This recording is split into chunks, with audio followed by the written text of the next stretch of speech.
When does the feeling of being conquered arise within you? Is it triggered when another country takes control of you, or do you feel conquered when an enemy takes over your house and all your belongings? Perhaps the feeling of defeat arises when you feel imprisoned with your hands and feet tied, or when someone unexpectedly robs you of your chance to pursue a romantic interest. This experience probably varies with each individual, depending on how the circumstances trigger the unconquerable. The ancient Stoics had their rich understanding of unconquerability. They deeply studied the art of attainment. They believed that external forces cannot truly conquer a person unless a person relinquishes authority over his own abilities. The only way external factors can influence us is if we allow them in of our own will. When we feel something has defeated us, we actually defeat ourselves by succumbing to it. The unconquerable quest is all it requires us to conquer ourselves, not the world. This video explores the Stoic philosophy of how to become unconquerable. The way we evaluate external things determines how they affect us, not the things in themselves. We place a high value on something. We run the risk of developing cravings for that thing. We then experience happiness when we encounter what we desire. Which of course is a great feeling, but somehow we don't feel very good when we don't get what we want, and therefore we leave our emotional state at the mercy of external circumstances. Imagine being really impressed by someone at your work or school. Once you get the courage to tell them and arrange a successful date, you will probably be on cloud 9. However, if this person unexpectedly cancels the appointment at the last minute, you will feel disappointed and possibly even upset. Although situations such as falling out, rejection or abandonment are common in the dating world, people's reactions can vary significantly.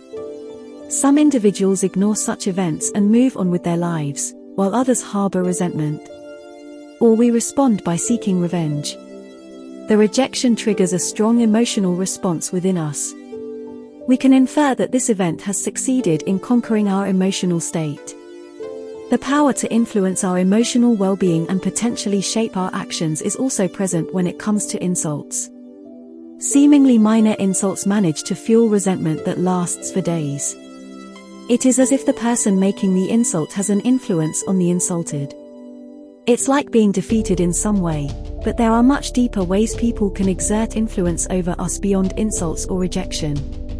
An example of this includes threatening to damage a person's reputation, a form used as blackmail.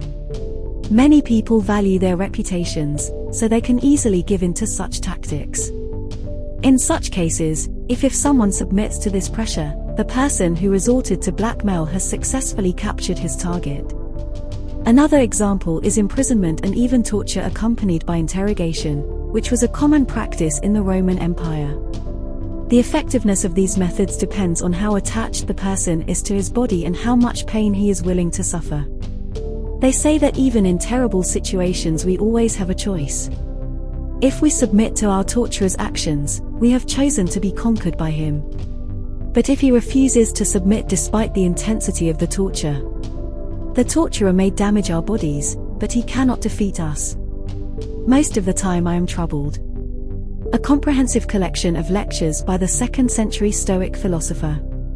In Epictetus' discourses we find him repeatedly emphasizing the indisputable nature of the individual's capacity to choose, alternatively translated by some scholars as moral choice. Regardless of the circumstances at hand, even when faced with the most difficult situations, we retain the authority to either have control over our actions or to submit to the surrounding circumstances. Epictetus demonstrates the power of this ability by describing his reaction to a hypothetical scenario in which a tyrant threatens him.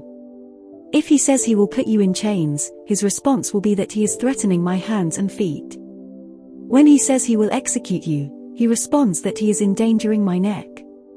If his statement is that he will put you in prison, he will endanger my entire skinny body. Even if he uses the threat of exile, his reaction does not change. In this passage, Epictetus shows that the tyrant remains invincible even if he tries to exert power over him. Of course, the tyrant will chain his legs and therefore, according to Epictetus, these are nothing to him. What is important are his actions, and no one can decide on them but us. Being invincible.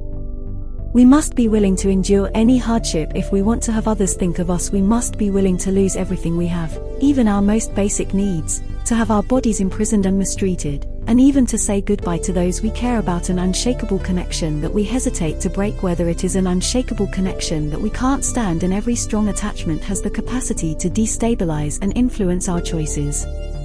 It is best exemplified in the story of Viktor Frankl, a psychiatrist and philosopher who endured grueling years of captivity in various Nazi concentration camps.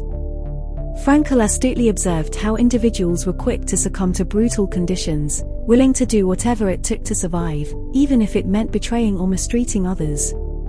But the group refused to let circumstances determine their values and relied on kindness and compassion.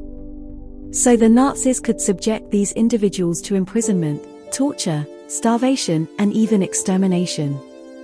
Ken remained undefeated. Seneca stated that the problem is not the difficulties, but our surrender to them. Therefore, a Stoic sage is not disturbed by difficulties, that is, they cannot touch them. What element of evil is there in torture and other things we call difficulties?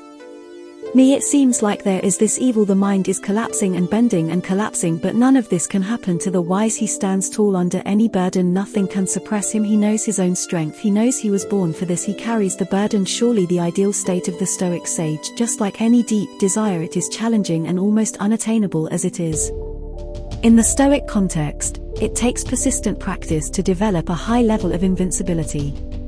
The ancient Stoics were aware of this challenge but encouraged themselves and others to strive for improvement. However, given that our rational brain often finds it difficult to fully control our emotions, our unwavering rationality, it can be challenging to maintain at all times. The ancient Stoics astutely observed that emotional responses often precede our ability to intervene. This led them to distinguish between passions and emotions. According to Stoic teachings, we have influence over our passions, distress, fear, lust, and pleasure. The ideal of the Stoic sage. We are naturally immune to the passions, but most of us are not wise and must experience the passions at least intermittently. Fortunately, we are in the grip of our passions, succumbing to exhausted emotion, and even if we find ourselves defeated to some extent, we still retain the ability to determine our further actions.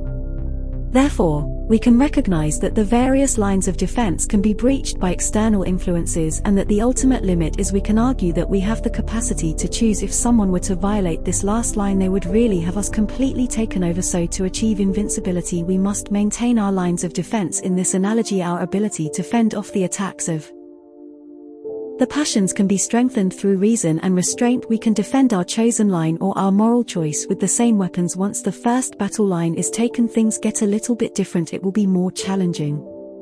If the enemy hijacks our emotional state, it will affect our decision-making process.